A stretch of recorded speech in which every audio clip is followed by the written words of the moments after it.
And ne a Founders Day. Founders Day kasiye. Eno ene de emamo. Baby amobia emmakwaba. Eba yen kasiye eso. If UTV your ship house Abeka Junction and crying.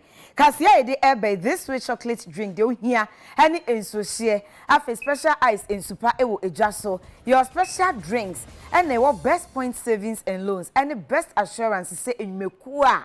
Woman esuemu near the ensemi amamo. Enu echi no channel 360 DSTV. Yenkase no ubenya bi ewo ho. Yenhwe ensema wo ba betie. Enne Founders Day ye de nabakosem kakra ebema. Ghana Journalists Association epem wasrenko Every Forestry Commission and a National Lotto Authority in Chance de Beya. Hebeboa and Central for ewe yenjumedi anwura. Esi eni so emom. Mampon krobon potem wono womo de adesadie etu mpanyimfo anim se omu hia mpuntio papa enti aban no enhwe se obetumi ayena fam edie na yekọ amanoni nsem emu a Nigeria se waye krado bambo bia wo so otumi ede ma bambofo omo nije na wo so bom ho ban ebe no wo behwe se obe ne sa omanfo no muni ya omukoko apai ensem pi eka we ho mekenkan ede amawo Obahima efiashe esiedume ena mede ensem no eba yentie kase no enhyemu enne August busumi ne de toso enan eye Founders Day ewo maimu ne santi eya fofida chese yenyina edia na yede age yahome na wochirema wo se nkasa ede ye ko abakosemu a na nka September busumi ne da etoso aduonu baako eye Ghana mampanyi na odi nkan osaje fodo sakwame nkoma na woda no saa dan nanka edu so Founders Day ne yedi esan se odi mutintimai pa ehwe emma Ghana yemfa hodie ne yetumi nyan efi UK abrofo ensem ne sa enti ena na yedi ni September bosomi ne da na etoso aduonu eba akono nanso NPP aban eba ye o ma yensesa ewom amma September bosomi ne da etoso aduonu ba akono empanyufo aye no Kwame Nkrumah Memorial Day ena Founders Day no wo me de aba August bosomi ne da etoso enan se enu ene da yenhye na yeni ema no enye fe na eda yedidi a ne yede kai empanyufo a wo mo eye adwumaden ebi omomogye ni ema Ghana yenya yemfa hodie edi fi UK abofo no ensem na ose abakosem emonom 1947 ne da na etoso enan aye August no JB Dankwa ohuri ginai ema ote Gold Coast Convention amanyuko na edin kan kra ewo mai emo na sa Gold Coast Convention amanyuko na edin kan no enumu eni nya akuku dam ensia a wo mu tigina yetwa ntomesi wo bo eye adwumaden ema Ghana yenya yemfa hode sa akuku dam ensia no eni from the big six no omni Joseph Boachi Dankwa Ebenezer Akwajei Edward Ekufu Adro a ye omampanyin na nado Dankwa Ekufu Adro ne wofa ena afi Imano Obechebi Lamte afi Owura William Ofori Ata ena osagefo Dr. Kwame Nkrumah wei eni ekuku dam nsia ye ka the big six na eye wo mo entu ondwumedie mapa omudie no mudi makotene ema Ghana yetumi nya yemfa ahode fi UK abrofo ensem 1947 August busume ne da na etoso enan no eno ene ka ho bia edai du so ayedi ne se Founders Day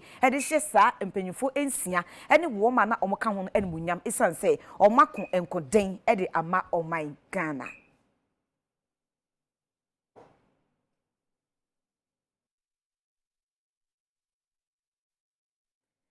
Founders Day ede ya yedie ya emono NPP Youth Wing omo okan quick north abaton pesia so ewo New Boy Town ewo nkran ha no omo de health work bi ahihye so ema ekowias yempanyifo kukuda mom di akotene ewo Founders Day Ghana yabakosem no wabosa afo ni nyina abaso enne eya fofida mpenifo yesi ho no mu a mpenifo edi wo moja ekopere o magane ye fa hodie ye de kakai o momekire Founders Day na fofida yi so NPP amanyoko ni ma wo kanko na of abaton pesia so New Boy Town nkran ejina so dia pomudin tintinemu meche health work ahihye so no wasafa sakonya no so ato adwe kwampa obefa so a breaking the iten so de hunu no ebetumi abam enkane o kanko no famrahye bedwani Isa Fuseni edi nsem sei tutwa say and August 4th oman nyina ayi ato ho say oma ye chichiri mba ye di yankwa ye di ebibia ato ho ema enne ye benya man a aye friend Ghana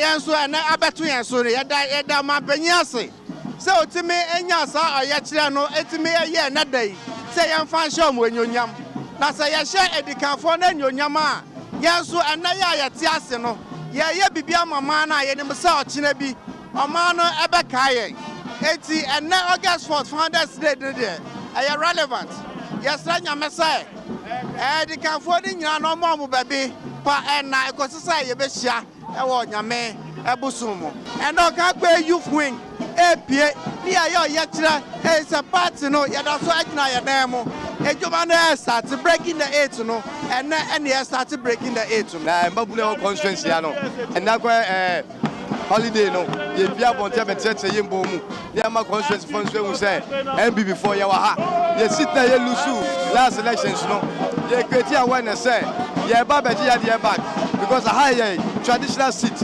iti ye bua bonte ya holiday ye dey trete ye mbomu ye ma opposition fon so hu say ye ba beji ye sit no go kai ko no fa come 2023 2024 ye ji sit back.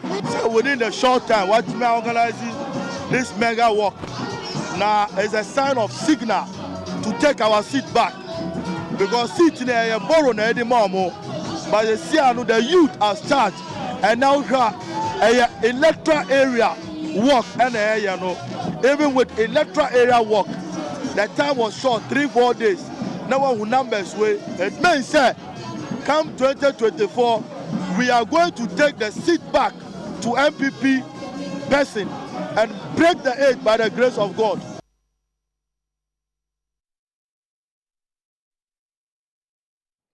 President Oda and Central Fokubatan Ghana Journalists Association ano hey Owura Albert Kwabena for or the adesre ato Forestry Commission and the National Lottery Authority anim say omo bi a omo from one central for na boa ama yimpuntu akọ enkan. The to me for the stress on your vision. It is also not important say they will buy into our visions because on no or do any no a tuma and no yeden and nante.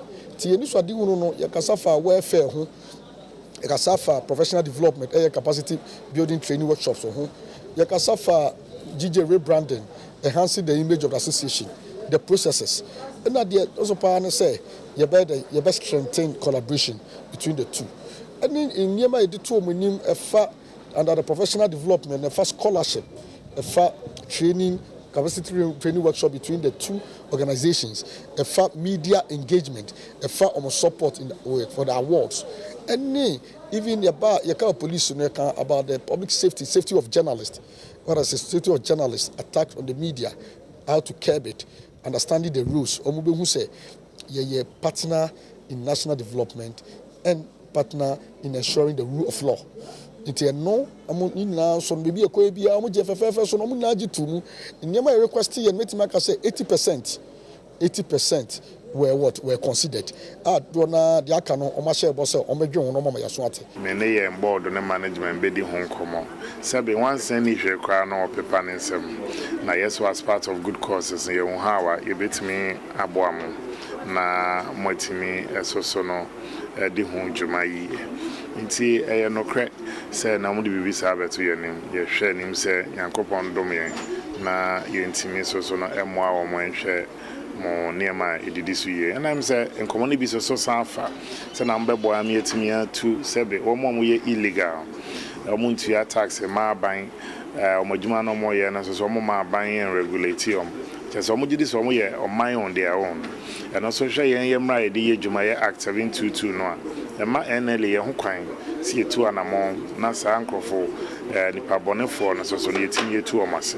Most of the work we do we will need you to criticize us and also to be able to tell our story. And if we don't have that kind of relationship, then we'll not be able to communicate some of our good stories to the public. So we are happy you are here. And then when you are able to see people face to face, sometimes they are able to reach out to you to get to understand your side of the story. Sometimes you hear stories, and by the time you get opportunity to explain what the situation is, it would have been put out. You will struggle to get your story out there. But at least if the person knows your face, he may put in a call. And if he's not able to reach me, now I have a strong team here. They are all very competent people who will be able to attend to some of these issues.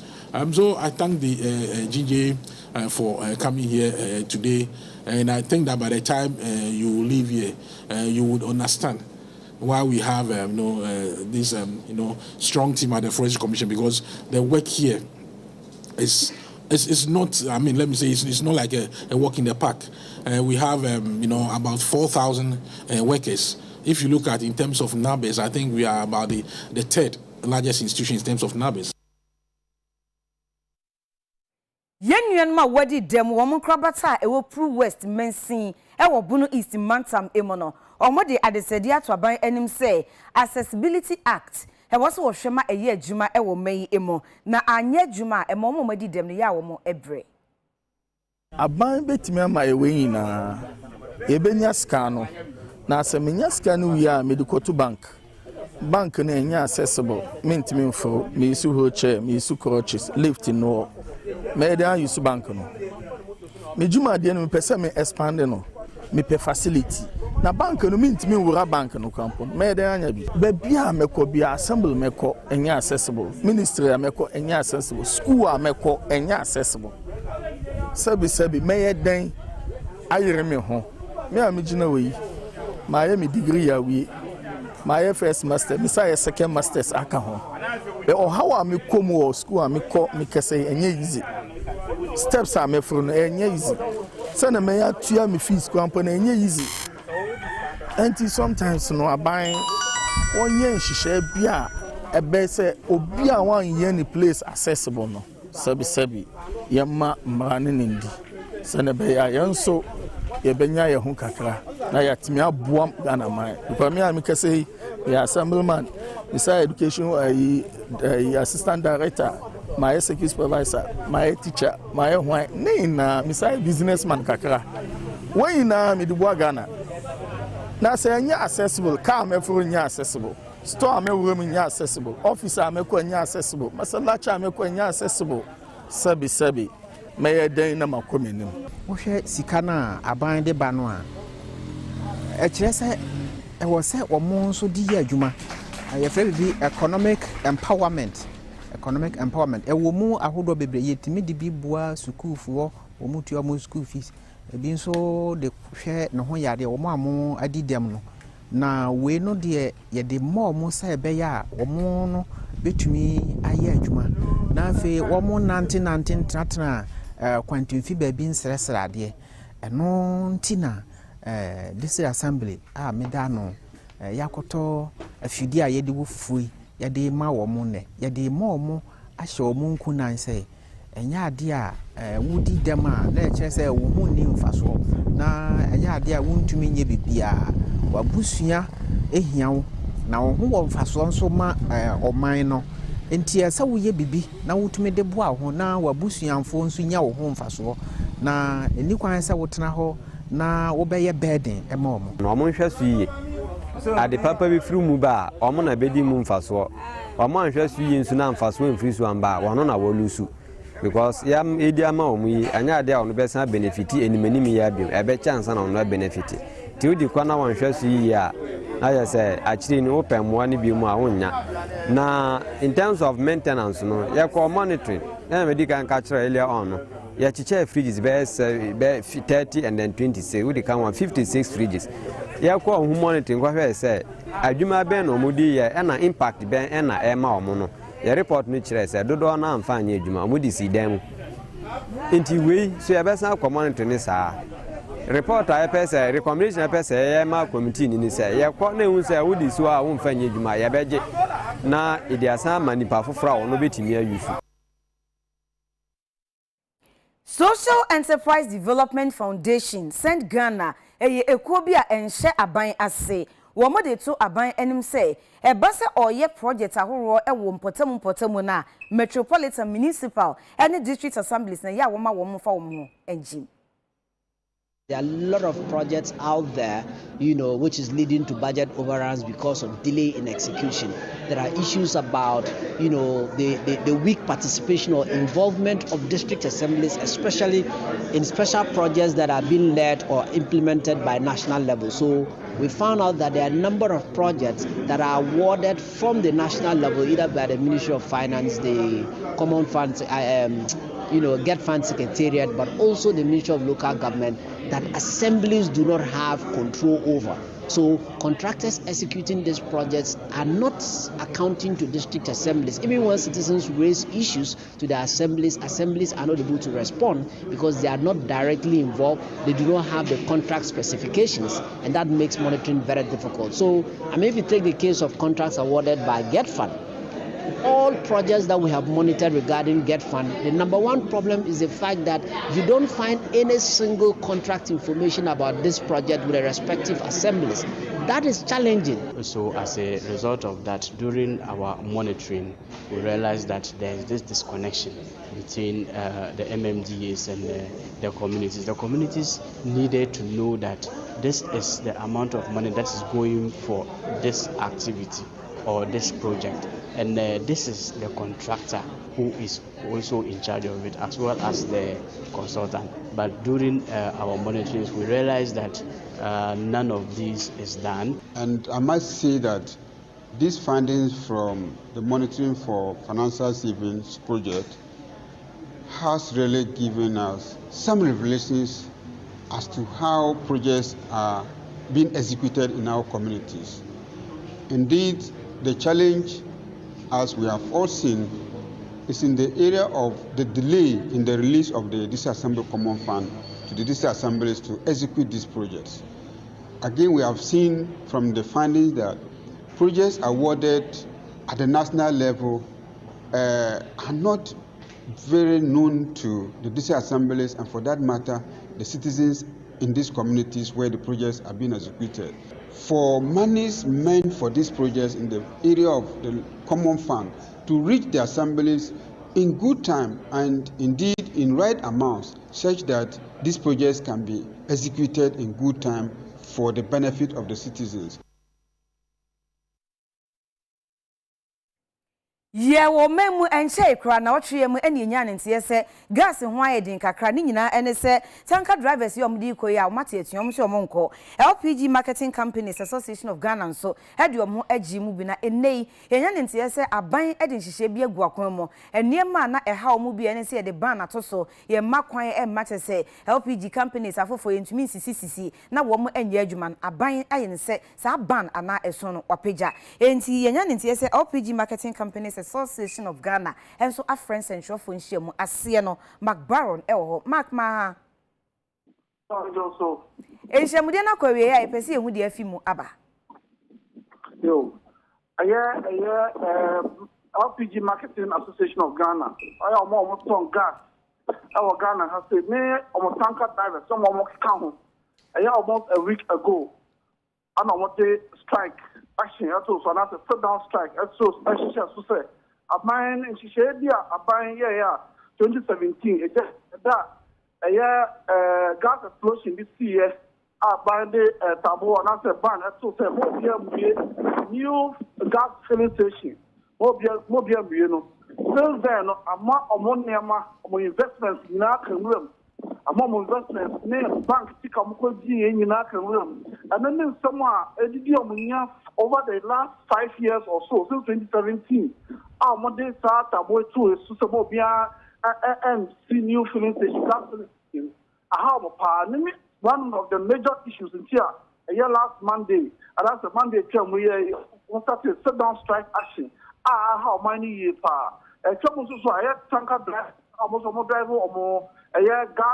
Gas tanker fee as some some and koye I don't see almost some of them also among Jumano or more yesterday down strike among call baby as our tonight and cabinet on maintaining another tanker for the done.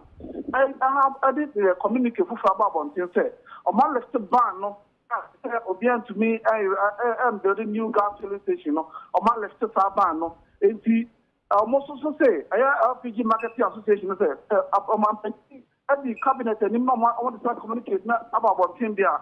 I almost because of that, you see, almost someone left almost down strike. Almost down strike, almost after Monday, no, almost left it. And if you now or more gas filling stations be across the country, be almost send information across to them. Say, we'll be able to mention a Juma, be able to mention a Juma. But I have drivers there, tanker drivers there, also a year Minister of Energy, MP, no one come, not much me, I resolve that issue. So, what is the resolve gas tanker issue? No, resolve you said. That is the BBS here. I have a tanker. Hello?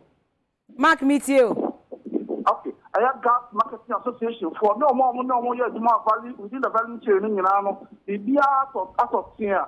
The BR and touch my bill. Almost over the company, so I left the man. It was over a year, so almost bankers, Edio Machi was investments of my over $10 million in I have for most of my before almost see gas filling station before that ban by Nano. It's someone investors in Nakan Europe.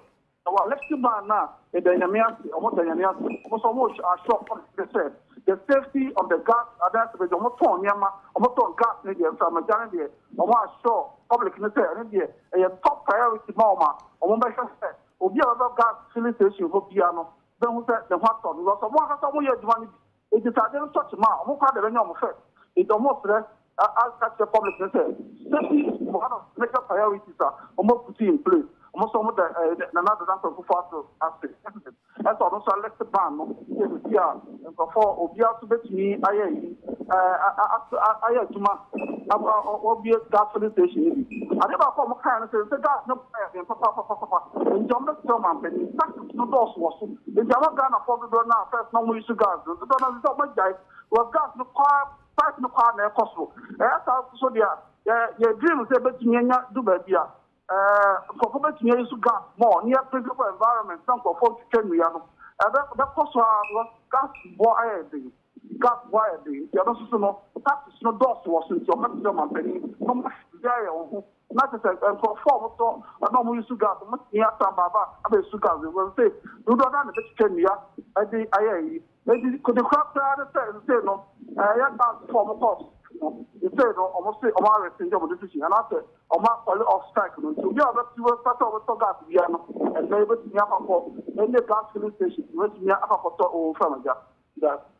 Mark Baron, Yabema Mo, any Ejuma.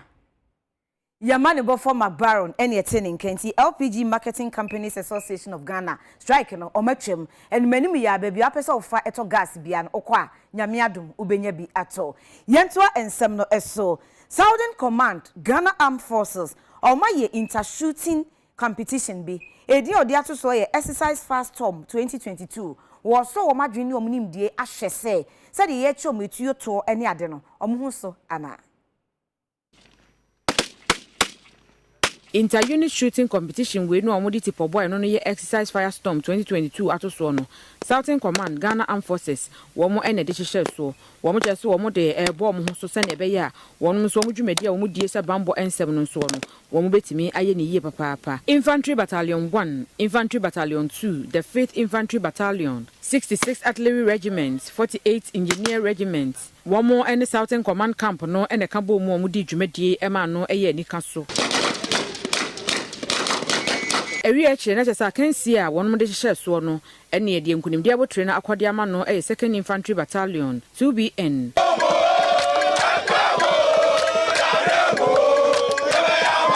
General Officer Commanding, Southern Command, Brigadier General Michael Amoa AC, Wono Kambakaya, a Tajumedi, and Asa can see any na echi at the Chide, a bra, a bar area. My vision reiterates the need to produce a highly motivated, well-trained, and well-equipped army with quality officers and soldiers to achieve the tasks of the army.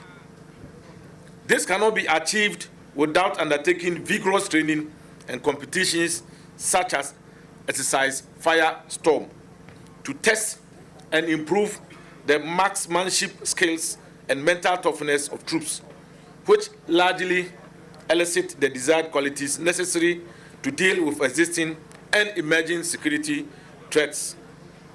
Currently, the menace of illegal mining on and astride some major river bodies in the southern part of the country and the threat of terrorism do not only threaten the existence of current generation, but in addition, the future of our dear country, Ghana. It is therefore imperative to conduct such healthy competitions to raise our level of readiness to overcome current and emerging threats and promote a high sense of esprit de corps within the army.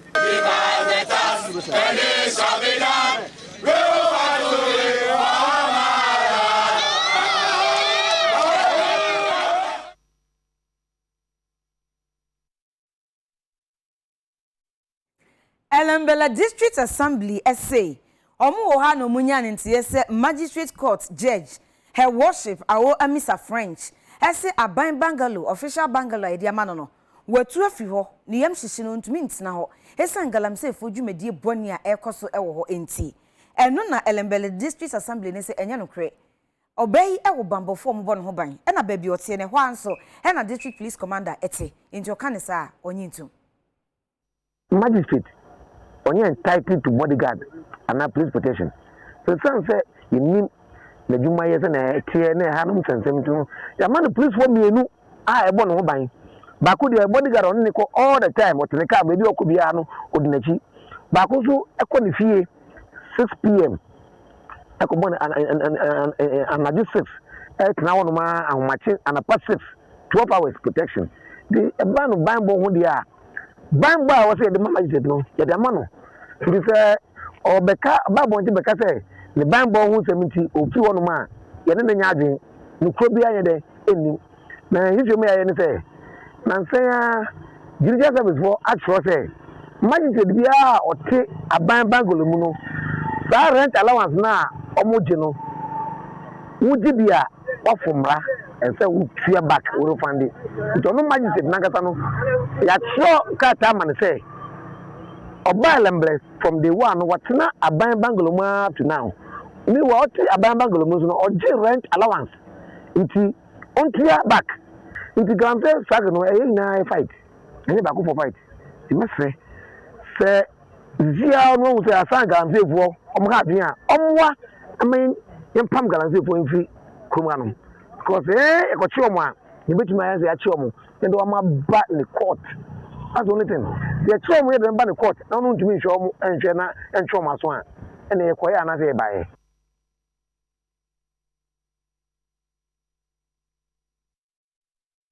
Right Reverend Daniel DeGraft Brace or your Bishop Secondary Diocese Methodist Asafono Emom or the atuna nan me himfe wo ato emantem wanim se emma wo manchichemu emma wontem enu ntokwan ketenkete ekoba nsa emmoa emma empuntuo emma Mantame dunsia wo my Ghana mu nyina no atoy mantamu e no ba de ne po de adom wo my Ghana dodo na ewo fango eho e na dodo na ewo enwane dodo na so no atoy mantamu e ne efiri eba koko abe ene ne keka ho nyina no atoy mantamu na dodo na ewo na so pe mantamu ampuntuo ho aye wonten sese bitete ho no mabaya na ene ne ya atoy mantamu won kan ya ho nsam nye wonso ho nsam nye won school nsam nye wakwan krampo de bobu na we ena ma Right Reverend Daniel DeGraft Brace or a Bishop Secondary Diocese Edema Methodist Asafono or the ato ahemfo wato emantem nyina enim tese won ani abre so opempuntu edema mantam no a ene na ehu behia so obeka won ho abom na watimi waka me kora twe ede wontam no obeyi edi afiri honom okire mu a kora twe ne watimi waka me wo wontam nti no ena atoy eye Regional House of Chiefs mpo no wontimi mpa wo bi amonkonkusi wona namu e National House of Chiefs na wo yesi ebe ye dan ena mpuntu a wo pe no wonsa atumi aka no kwansam yi de here Western Region ha yi ma for some Russia mpape mu America say what did that say House of Chiefs for asubji ho enti America say make dey o wode ye kwara o say say ayakura no kwarsami ye ntumi ampuntumba in Western Region ha na keka ho dey ejabese bebre de yame o sa adom yan de ye Western Region for nanso ona me nkabu me ye yiniti ona me koro ya ye yiniti ona de na ahemfo wodi ya ba no wo mo ho na adwene ye koro niti ye nyanzu nua biara fi eyi ka de wɔreba yɛ mpuntu bi wɔ ha na hene yi asɔre de ɛha yɛ mɛsɛ mɛmpɛ no wɔnyɛ wɔyɛ ya na mɛgye sika da bi feel de ɔbɔ hene ase ɔmma yi lɛma nkɔda enyim nti na America de yɛ na ahwɛ fa mɛsrɛ wɔn ara yɛ aka wɔn abɔ mu asɔre mu mɛka kyerɛ wɔn na America so de wɔkɔ a wɔnhwɛ de wɔn kurokuro wɔn traditional areas wɔ House of Chiefs wɔnhwɛ de dɛbɔ kɔn yɛn so wɔaba. Nanu akyire no na ahemfo bi nso ne atwetwe nkɔmmɔ kyire mu a wɔbɛsesa wɔn adwen na watima tena no kure mu no kure yɛ mu sɛ maame baako mma yɛsansa hoɔden ɛwɔ nkabo mu emu. Sɛ mansotwe wɔ yɛn mu a mputu remba sɛ obi dze ayɛ adwuma reba wokuro mu a obi sɛ yiyɛ maasase ɛho nti medua dɛm kɔne do bɛka kyerɛ me nuanom ahemfo dɛ wɔmɛhɛ nyinaa yɛnyɛ kor mputu reba wɔmyɛngye na ɔmmra na yɛwie mputu no a asɛm bi wɔ hɔ a yɛaka yɛhwɛ Western region yɛreka ekyir wɔsɛn na yɛnyi representation wɔ National House of Chiefs ne nyinaa manso yinta nti sɛ ihe na yɛ Christianfo yɛtumi adi yɛn ho bom na yɛyɛ kor na ma etim na aka mi na yɛtumi yɛhwɛ ne yɛyɛ a Western region bɛfa ne tampa efura ɔnkyɛre biara kakra akɔdo wɔ hɛn apɛ mu wɔ na nyame na adomara na nansare yɛatenafo yɛtumi yɛsɛsi ma biribiara so atɔzin na ihan sɛ yɛ yɛ amanyɛ no mu do za ɔno ekuro no ɔntumi mfa ne tampa mfura yɛ mahene mu do wɔ biribiara ɔbɔkɔdo ne yɛnye ho no kasa yɛ ma wɔte wɔn ma ase dza yɛ biara wodzi kan yɛ yɛ amewuradze yɛ mahene no dɛm nti anamɔ yɛ tu bɛ ɔwɔ de yɛ tu ne yie. Wodi ato nananom abahemafo anim sɛ wadaroma wo mo nhyɛ mpuntunyuma ɛne eniema bebrase ɛbɛboa ɛma mmabuna wo mo ntem ɛwɔ mpɔtam no watumi agyina wo mo nanso ɛwɔ abrabɔ imo. Obahema award Nyasaman traditional area nana aduchungwa boni otoso miensa ekire se omen yen hyehyeye ne amambra hodo ne bi wo ho a eka mmahye nanso emfa ho ne sa akwansidie no emma betimi asore agina wonan so aye bibi papa e betimi asesa omankasa abrabo ene omanfo a etwa won ho ahia ede wo kire se efie bi abekom no emma ene ye nipa wo ho a wo mo hwe bibia so eno so nti se mofra betimi anyini ye tumpon akosuku a emufa kese no agina so ebra ordin nsem ebeweye no ena osini nuanom aba ahema nkaye no wo hye won kran se ewom sa kwanside bebre ho ma wo se emaade nanso onsori ngina wonan so enye bibi na etimi aboa ama empuntu aba meya hodo a omudi ade no menim sɛdeɛ aha mpɛsua no sitie sɛbi mpreduasa ebi wo ho na mekɔ apra me hu sɛ nkola ne bi titifie a ɔmo nko school me hu sɛ akola ne tifie mpo a sɛbi mpreduasa obi betimi akɔsɔ ne sobɔne no wayɛ ne yodoa bi na akɔfa ensem bebre kyɛ sɛ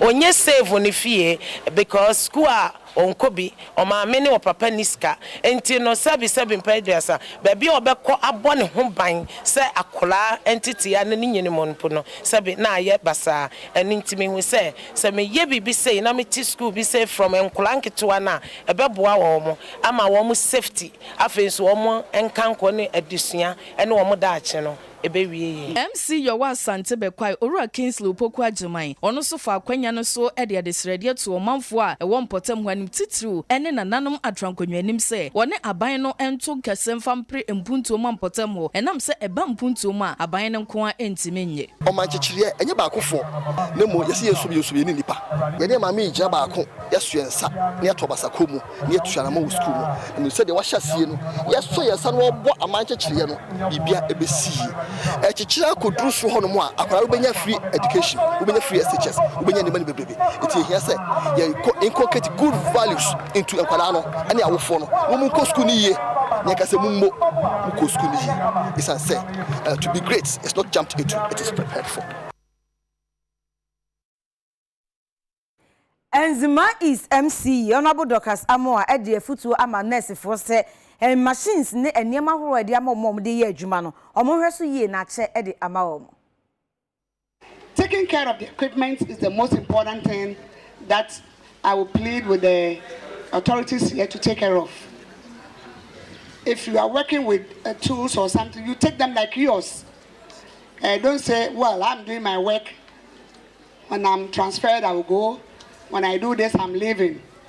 They are your property because that's what you work with. And that's what we are paid for anyway. So I'm pleading. that take very good care of them so that we wouldn't be found wanting when there is a need to benefit from the facility, that you have to take us in ambulance all the way to Sekendi to have an operation done. I know you are going to take care of it. Say, ye de beside 2 morning. Actually, by saying church one after. New mom the bay now I watch about 1 million Ghana cedis. On why the emperor, on why the papa. New man answer, and yen any opinion. Now can be quendim pa. Benam says, I say 3 to 4 years, not all I know for. Into the year calculations. Tibedru this year no money ever and fat. Next will be a good room to me and into on my and washing. Say, come be at.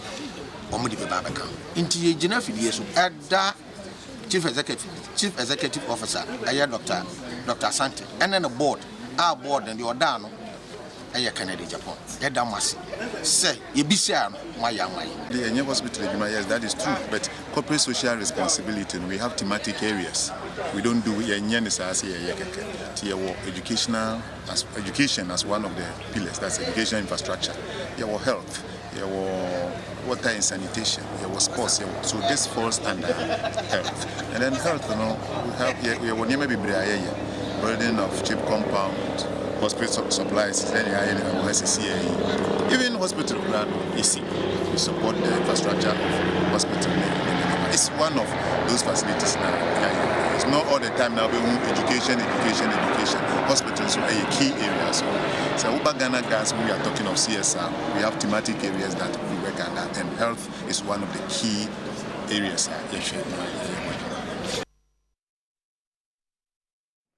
Assemblyman ne omanfo bi amwo krobo ewo Asante Mampon he de to aban anim se empuntuo enkoso ho esansa akade bibira omuhia no enya ade a wo nsa atobiso na sesia no yakopem kwamu a yehia sika na yehia emoa ankurankura mo na sa aban so beboa yen ama yetimi awie sa teachers bungalow no pepi no ye de ani to aban so ya yenya emoa bia ntima entire ma ye adwen se ye bebo afode ne ye dia ye na sesia no so no yapem kwamu a yesre ankurankura ne aban se omeboa yen ne ntimi new teachers bungalow no ekwai a wa ha sisi ya mejina so amene wo kan ho asemi 4 years ni a contractor ba so wo ye drainage ni ewie ye no unsi su biem eyi hawo bebrebe ma ye nsu to a beebi aka be fakora no eho oden awo ka obi na so pese ode ne komampo ana so ode ne ko ye health center ye wono wa hakora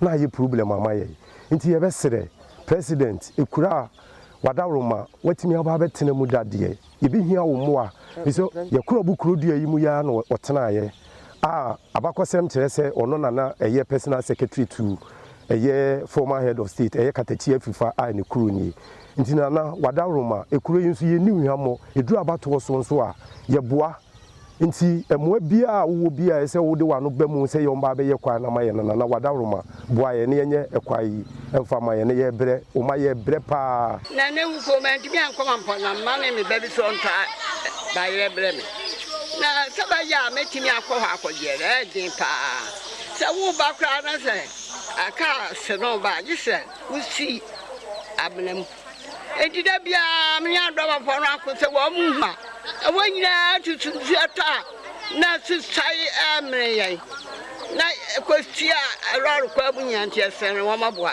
kwa ne de ashepa because te he ebunsu tesro na shan ya wo kan madam bi ya ni suto nti so to ntimi afana nyere anko ndo wo kan mkura ya kwa ni nti unam ase won se mkura pon na minam pan so ni ya ganti me akokra ya kwa na se tete ya ankasa ye communal ba twen abo ni anya ibi bubu nkrofo dan gukura filipila me mokia fa ye keshi me fan fa bibiri sa nyane agogun ya sisi da ji ensem ya da bongun ne susana agi ensem nti yesra mu adum bi amfa medon me kwa ma yesi de esa tete ye akwa na saya ama se ye nsu mu na pe no obi afra ne ba kyera se susa no afa ni papa ni mu kura wo ba na sa wa nkura afa aba bia nsomu yi a etimi yu na de wo ko ka nkwa ka ma ye kwakura mi e ba se ya obi aso ama ha ya kwakura ba ye ntimi ye say aka mfimfin ti esra mo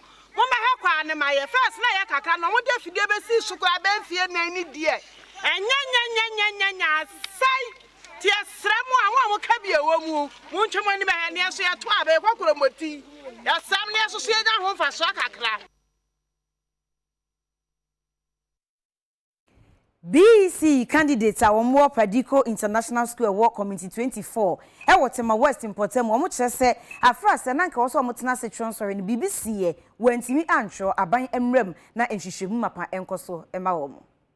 Kwa ni din ede Padico International School tema Community 24 ho na school yi ewo na school ya fie twa mu anya de BC nsohwe no otimi etwire bi nyina ni gina se adwuma kwa ni din ede tema Development Community Limited otiri ma afa kwa school no esinisi wona asase so ni sai suntu na dan ahodo ho nyina no wodwire ade aguma school no so no ebi atumi aka no na we enampenifo eda school ya no sera aban sa aban tu ne nansim na wonhwe no wonka bi fo mo sansa mofra dodo na school no wom no ye wona woni agya na woni nna na wafa de to won ho so a wo bo mo na afi bi sin so hwe no so wa ye krado se nkobeka kwotwere bi na so mpenifo eda adwumako ya no tata wo mo pa hwa afi so no bi sin so hwe no wontimi entwere bi ekobasa ade be ha wo mo na ha mofra nti we de ade sere de e na ode to aban anim o kire nsemu sei. I'm a BEC candidate who's supposed to write the BEC last year, but due to the problems we were facing over here, we couldn't. We are not getting the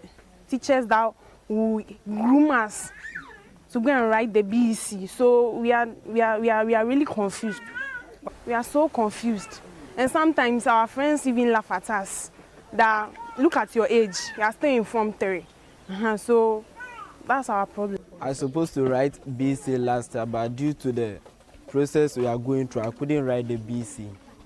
The teachers come and teach us 1 or 3 days more, then they leave. If we ask, they say because of the situation we are going through, they don't get the time and passion to teach us well. They come and teach sometimes if they will keep long, maybe 3 months, 2 months, no, then they will leave. So we are suffering, we are begging the government to come to our aid. I was supposed to write my BEC last year, but because of the issue, we couldn't write. I was here since scratch. I started the school year. My parents, sometimes you don't even pay school fees. Sometimes you don't pay feeding fee, but Mama Peace has been helping us. She has been giving us food free. We are on our knees. We are begging you. Leave the land for our madam so she can raise the school.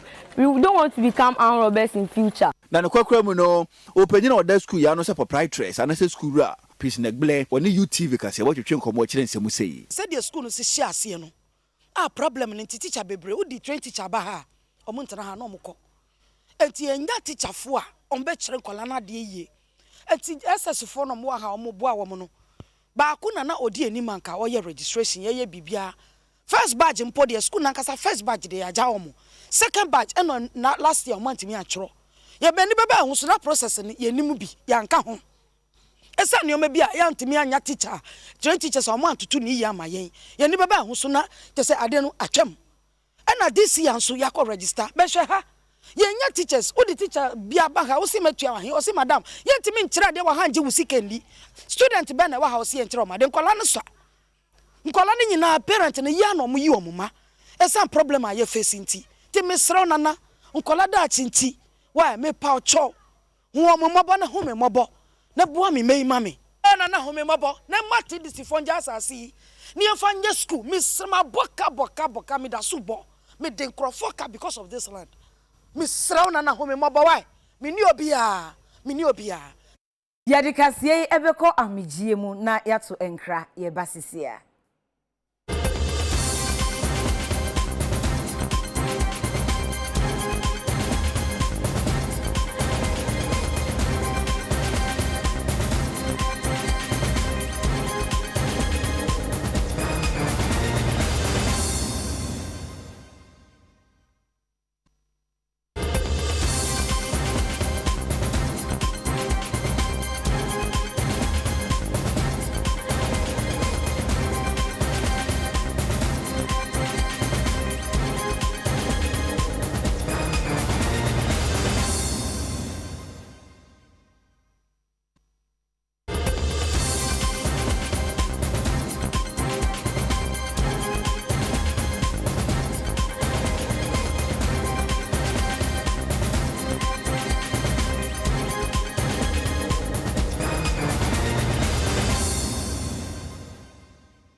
Yamamu nyina akwa abayeko amonone ensem emo na United Nations Secretary General Antonio Guterres and workers as social Russia for ntoko for Ukraine na much as a gas ni energy hu ne maniema ebo akoso bebre enti companies a wo di akotene e wo saade mu no emfa so wo munya enye bi ne sa enti sa companies no yenhwe na eto a mutua no yentum enkoso emfa ema wo Say wiasa fana baby abekobia no eyade afango bo akosoro pa enframaja gas ne bo akosoro diesel ekosoro petrol so ne bo akosoro na nyinyina no kofa bai ejina Ukraine ne Russia won tokwa ekwo ba ye no enti na nyinyina mo no chochorofo panyini edima United Nations ekuo no Antonio Guterres edi atu wiasa mahodo nyina anim se wo ye oman na adwumakuo bi etise Exxon, Chevron, Shell and Total Energy odi djuma ewo maimu a hwene hunu se to de masa djuma kuyi obepejema kwosoro pa openyini kiremu se efi se Ukraine and Russia ntokwa no ehya ase no amasa djuma kuyi so no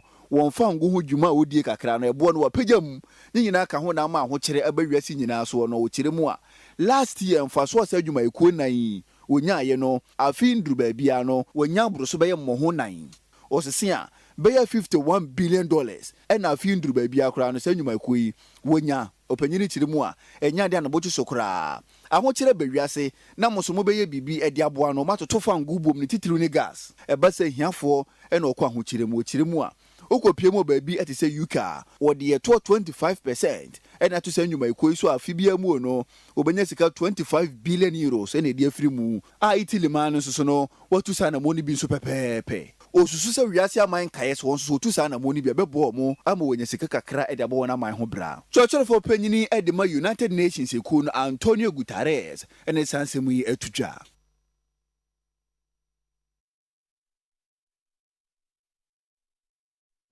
Nigeria banse wajia tumse yento kasa nebo ebro 1.4 billion naira enfama bambofo mo nije na womonfa enye bambo ho adwuma na ebi nka wo mo Nigeria fo omanfo mo Nigeria se sika na eso omukoko apai wo ho wiasa fana baby abekobia no eyade afango bo akosoro pa enframaja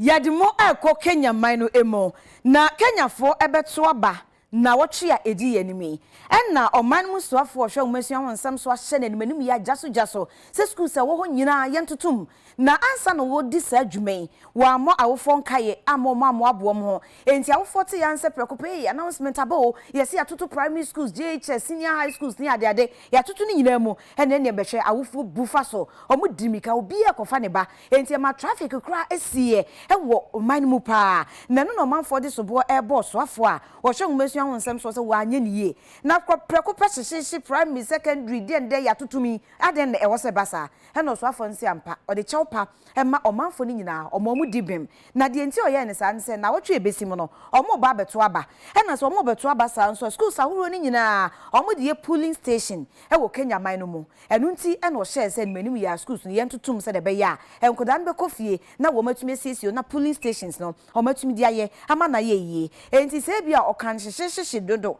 ananse o kan ntentem so mekowi ase e de pressure aba wo fo so a wo pomo che wo mo fa nche na nyese ebia onwi omanfo anasa adesuafo no eho odwen omo ono so oye ofo anasa obatan na emom na ode nhyehyɛ mapa na ebegu akwan so se de be ya ma bombeto na wotwe besim no ombetimi schools no aye polling stations enu nti na nimanum ya wahye ama schools ni nyina ya totomi